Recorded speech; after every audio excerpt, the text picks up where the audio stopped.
Roads, हाँ, 2 aluminium roads और फिर 2 एल्यूमिनियम सोर्स रोड और 1 बॉक्स।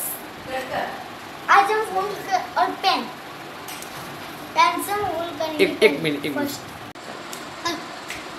आज बनाना सीखेंगे टॉय कार।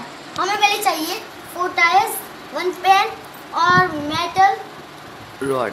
हाँ, मेटल रॉड और 1 बॉक्स। तो पहले हम पेन से होल करेंगे हम पेन।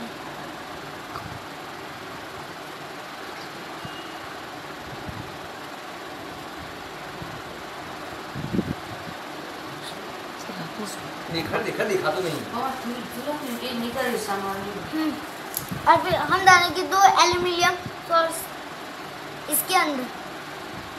ले इन्होंने ना मनु पण समझा अरे पापा आखो को तो देखा है बोल एक मिनट।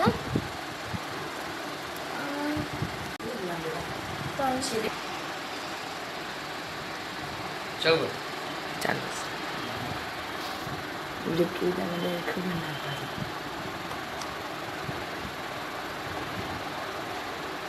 ऐसे जो ऐसा वेस्ट में से वेस्ट बना सकते हैं वो नहीं मुझे हाँ, हम लोग इसे इस टॉय कार को वेस्ट भी बना सकते हैं।